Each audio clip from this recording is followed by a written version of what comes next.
Kosgi municipal ఎన్నికల సందర్భంగా సన్నాహక సమావేశాన్ని నిర్వహించారు. ఈ కార్యక్రమంలో పాల్గొన్న మాజీ ఎమ్మెల్యే పట్నం నరేందర్ రెడ్డి కొస్గి మున్సిపల్ ఎన్నికల సందర్భంగా సన్నాహక సమావేశాన్ని నిర్వహించారు. ఈ సమావేశంలో మాజీ ఎమ్మెల్యే పట్నం నరేందర్ రెడ్డి పాల్గొన్నారు.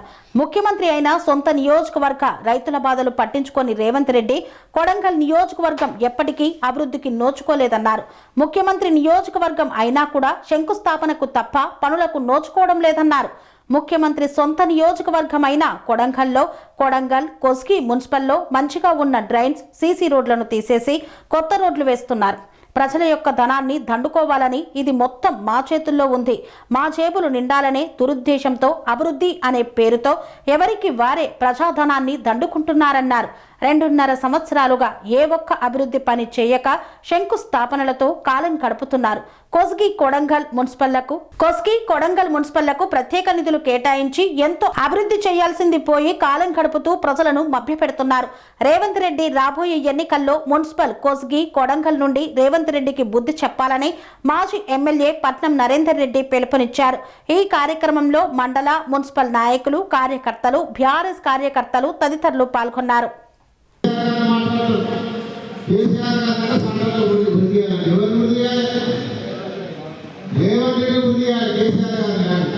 ఎందుకంటే ఇచ్చిన 6 కార్యక్రమాలు మాట తప్పినావు, రైతులకు ఇచ్చిన మాట తప్పినావు, యువకులకు సంవత్సరానికి 2 లక్షల ఉద్యోగాలు ఇస్తారని మాట తప్పినావు, ఈరోజు స్కూటీలు ఇస్తారని మాట తప్పినావు. కాబట్టి ఇచ్చిన మాట తప్పినప్పుడు నిన్ను చేయాలి. కాబట్టి అట్లాంటి మాటలు మరొకసారి మాట్లాడితే తీవ్రంగా చేస్తున్నాం. మొన్న చూసిన 200 కోట్ల హైకోర్టులో రైతు కేసు వేసింది. నల్గొండ జిల్లాలో, యాదాద్రి జిల్లాలో. నాకు ఎన్నికల ముందు ఈ ప్రభుత్వం రేవంత్ రెడ్డి గారు కంప్లీట్ రుణమాఫీ చేస్తారని చెప్పాడు. వాళ్ళ మాట నమ్మి నేను ఓటేసినా నాకు రుణమాఫీ కానీ 1,50,000 ఉంటుందని చెప్పి హైకోర్టు పోయింది. ఈ వారంలో పోయి ఆలోచించడం వల్ల హైకోర్టు జరుగుతుంది తప్పకుండా. కాబట్టి ఇచ్చిన హామీలలో కూడా రైతే స్వయాన కోల్పోయే పరిస్థితి వచ్చిందంటే ఇక రేవంత్ రెడ్డి గారి పరిస్థితి ఎక్కువ అర్థం చేసుకోవాలి. ప్రకటించారు ఎక్కడ ఏసీ ఎక్కడ తీసీ ఇక్కడ మహిళలు తెలియదు. చాలా వరకు మహిళలు తెలియదు అయ్యే కార్యక్రమం అది సూచన తెలుస్తుంది. కాబట్టి అందులో బాగానే ఒక్కొక్క వార్డుకి మనందరం కూర్చొని ఈ 2 రోజుల లోపల జనరల్ అయితే పెట్టాలి, తీసీ అయితే పెట్టాలి, ఏసీ అయితే తయారు చేస్తుంది. రిజర్వేషన్ వచ్చిన తర్వాత మళ్ళొకసారి మంచి పెద్ద సమావేశం బ్రహ్మాండంగా ఇక్కడ మద్దతు పొంది సమావేశం ఏర్పాటు చేసుకొని దానికి అనుగుణంగా ఏ విధంగా ఎవరెవరైతే కట్టుకుంటారు. ఎందుకంటే మనం చూసినాం మొన్న ఎన్నికల్లో, సర్పంచ్ ఎన్నికల్లో బ్రహ్మాండంగా నైతికంగా అయితే మనమే గెలిచిన కొడంగల్ మొత్తంలో సర్పంచ్ ఎన్నికల్లో నైతికంగా మనమే గెలిచినాం. కానీ దౌర్జన్యం చేసి, బెదిరించి, భయపాఠం చేసి, కేసులు గుర్తేసి సర్పంచులు వాళ్ళు గెలిస్తే మనం నైతికంగా పోరాటం చేసి తప్పకుండా మనం గెలిచింది. చాలా మంది దగ్గర వచ్చి ఓడిపోయినారు. అట్లాంటి ఎన్నికలు చూసినాం. కాబట్టి అందులో తిరిగే ఎన్నికలు కూడా అట్లే ఉంటాయి. కాబట్టి అందరూ కూడా ఎవరు భయపడించినా, ఎవరు చేసుకుంటామన్న రకరకాల భయపడటం చేస్తారు. తిరుపతి ముఖ్యమంత్రి సోదరు తిరుపతి రెడ్డి గారు ఉండి ఎవరైనా పోటీ చేస్తే ముందు వాళ్ళని బెదిరియడం, కుటుంబాలను బెదిరియడం, కేసులు చేస్తామనడం, అట్లాంటి బెదిరిస్తే ఎవరు కూడా భయపడతారు. ఎందుకంటే ఇక్కడనే అందుబాటులో ఉంటున్నా, కొడగా కూడా ఇల్లు చూసినా ఇక్కడనే ఉంటున్నా, తప్పకుండా ఎవరికి ఆపద వచ్చినా మీరు అందుబాటులో ఉంటారు. ఎందుకంటే కేసులు కొత్త కాదు, మనం చూసాం. నగర కేసు చూసాం, అంతకంటే పెద్ద కేసులు ఉంటాయి, ఎలక్షన్ కేసులు ఉంటాయి. కాబట్టి మీ కేసు పైన కూడా మనకు టీఆర్ఎస్ అడిగేట్ లీగల్ రెడీగా ఉంటుంది. కాబట్టి ఎవరు కూడా భయపడటం కాకండి, కేసులకు భయపడకండి, బెదిరింపులకు భయపడకండి. ధైర్యంగా మంచి యువకులను, మంచి కార్యకర్తలు, మంచి నాయకులను చూసి ఇక్కడ ఉన్న నాయకులందరూ అన్ని వర్గాలు కాబట్టి తప్పకుండా అందరూ 5-6 మంది సెలెక్ట్ చేసుకొని పెట్టుకుంటే రిజర్వేషన్ వచ్చినాక మనం కూర్చొని ఎవరైతే మంచుకుంటే, ఎవరైతే గెలిచామో దాని ప్రకారంగా మనం క్యాండిడేట్ ఫైనల్ చేసుకుంటాం. కోరి తీసుకోండి. గతంలో మనం ఎమ్మెల్యే కాకపోతే 2018 కోరి పట్టణం ఇప్పుడు ఒకసారి అందరూ ఆలోచించాలి.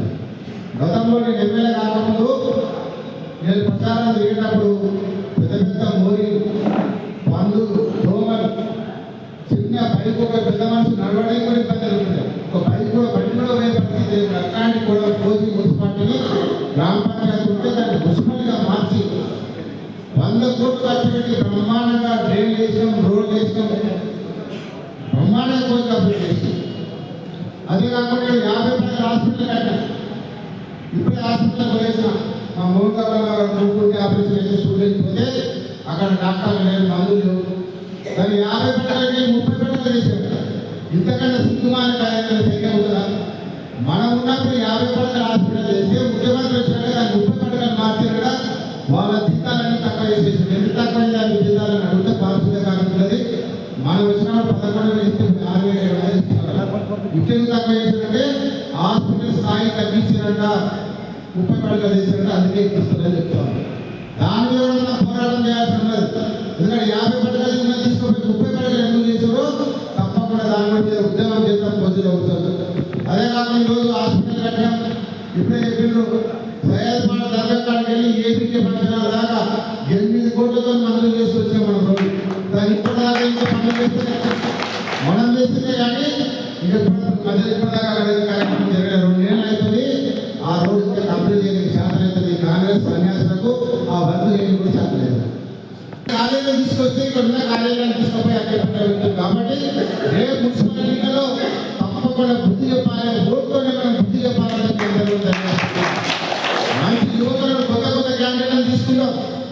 ఎందుకంటే అన్ని గ్రామాలు అన్ని వాళ్ళలో దిగి మంచి క్యాండిడేట్లను పెట్టి బ్రహ్మాండానికి ఎప్పుడే ఇంటికి దిగి ఇంటికి ప్రచారం చేసి ఈ కాంగ్రెస్ పార్టీ చేస్తున్న మోసాలను, రేవంత్ రెడ్డి చేసిన అబద్ధాలను, హామీలను కూడా ఇంటికి ప్రచారం చేద్దాం.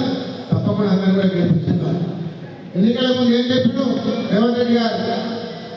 నేను 24 గంటలు కరెంట్ ఇస్తా, కేసీఆర్ గారు 5,000 ఇస్తూనే 15,000 ఇస్తే ఎకరకు అన్ని అబద్ధాలు చెప్పింది. 5,000 కేసీఆర్ ఇస్తే 5,000 కూడా కట్టింది. ఇంకోటి ఏం చెప్పిండు? రుణమాఫీ చేస్తాను చెప్పి కంప్లీట్గా రుణమాఫీ చేస్తాను.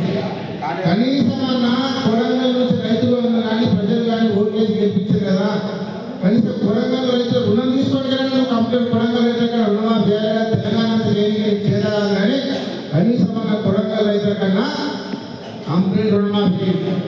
కొడంగల్ రైతుల కన్నా రైతులదే కొడంగల్ రైతులకు బోనస్ 5,000 బోనస్. ఒక్కరు కూడా బోనస్ లేదు, బోనస్ లేదు, రైతు బంధు లేదు, రుణమాఫీ లేదు. ఇచ్చిన 6 క్యాబినెట్లు ఒక్కటి కూడా అమలు చేయలేదు. మాయమాటలు చెప్పి ఈరోజు అధికారంలోకి వచ్చి మాటలు తప్ప చేతలు లేవు.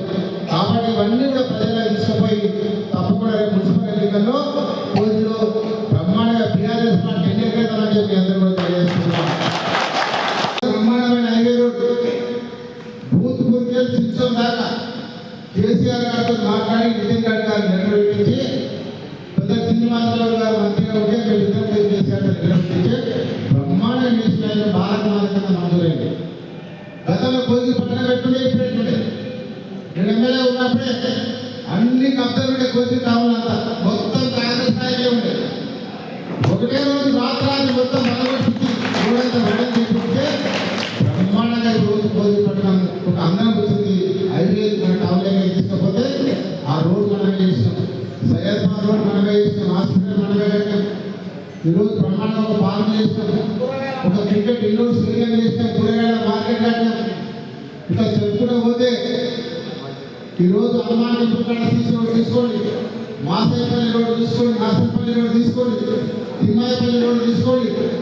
ఏ రోడ్డు తీసుకున్నా మనం చేస్తే కానీ ఒక్కొక్క రోడ్డు కాంగ్రెస్ ముఖ్యమంత్రి అని చెప్తున్నారు. కానీ ఇప్పుడు ఏం చేస్తున్నారంటే పెద్ద ఎత్తున నిధులిస్తున్నామని చెప్పి ఈరోజు తిరుపతి రెడ్డికి కాంగ్రెస్ నాయకుల కమిషన్ కోసం ఆ రోడ్డు కొత్త రోడ్డు పెట్టి మన రోడ్లను నిర్వహిస్తున్నాం. ఆ రోడ్డు పెట్టి మేము ట్రైన్ చేస్తామంటూ నాణ్యత లేని వర్క్ చేస్తామన్నారు. మొత్తం నాణ్యత లేకుండా మనం వేసిన రోడ్లు పలగొట్టేసి కమిషన్ల కోసమే ఈరోజు పూర్తిగా రోడ్లు చేస్తాము. ఎక్కడ నాణ్యత పాటిస్తుంది వాటి మీద ఉద్యోగం చేయాల్సిన అవసరం ఉంది. తప్పకుండా మున్సిపల్ ఎన్నికలు అయినాక హాస్పిటల్ మీద కానీ నాణ్యత లేని రోడ్ల మీద ధర్నా చేసి పెద్ద ఉద్యోగం తయారు చేస్తాం. కాబట్టి ఇట్లాంటి కార్యక్రమాలు మనం చేస్తే ముఖ్యమంత్రి అని చెప్పి ముఖ్యమంత్రి పేరు చెప్పి ఎక్కడ ఒక పని చేయాలి. కాబట్టి మనం చేసిన పనులు కాబట్టి బ్రహ్మాండంగా ఇక్కడ ఇంతకుముందు ఎప్పుడు చెప్తున్నారు ఇంకా నరసింహ జిల్లాలో కూడా ఇక్కడ ఉన్న ఇంజనీరింగ్ కాలేజ్ తీసుకుపోయి అక్కడ తరలించారు, ఇక్కడ ఉన్న డిగ్రీ కాలేజ్ తీసుకుపోయి అక్కడ తరలించారు, కొడంగల్ మెడికల్ కాలేజ్ అక్కడ ఒక్కటే ఎందుకు ప్రాంతాన్ని సెలెక్ట్ చేసుకో ముఖ్యమంత్రి కొడంగల్ ప్రజలకు సమాధానం చెప్పాలి, కోసి ప్రజలకు సమాధానం చెప్పాలి. ఇక్కడ ఉన్న ఇంజనీరింగ్ కాలేజ్ అక్కడ అగ్గిపేట ఎందుకు తీసుకుపోయారు నీకు దమ్ముంటే ఇంకో కాలేజ్ పెట్టారు కదా, ముఖ్యమంత్రి కదా, నువ్వే స్వయం ముఖ్యమంత్రి కదా, ఇక్కడ ఉన్న కాలేజ్ తీసుకుపోయి అగ్గిపేట ఎందుకు పెడతావు? అంటే అగ్గిపేట ఒక వ్యక్తి కోసం పెడుతున్నావా, నీరు సంపాదించిన భూముల కోసం పెడుతున్నావా? దేనికి ఎక్కువ సమాధానం చెప్పాలి కొడంగల్ భోజన ప్రజలకు. నువ్వు అన్ని తీసుకుపోయి ఒక దగ్గర ఎందుకు అనిపిస్తున్నావో దానికి సమాధానం చెప్పాలని చెప్పి నేను డిమాండ్ చేస్తాను. నాకు నాకంత పరిచయం లేకుండా కూడా ఓటర్ గోపాల్ గురించి చక్కగా చెప్తున్నారు. మా గోపాల్ చెప్తే మేము ఓటు చేస్తామంటున్నారు. అలాగే మన కోరిక వాళ్ళు మద్దతులో ఓటర్లలో మీ పరిచయంలో ఈ విధంగా మనం ఓటర్లని ట్యాగ్ చేసుకోవాలని సభాముఖంగా తెలియజేస్తున్నారు. మనం కేసీఆర్ గారు ప్రవేశపెట్టినటువంటి పథకాలు ఎన్నో పథకాలు ఉన్నాయి. ఆ పథకాలని ప్రతి పథకాన్ని మనము కింది స్థాయికి ప్రతి ఓటర్కు తీసుకెళ్ళాలి.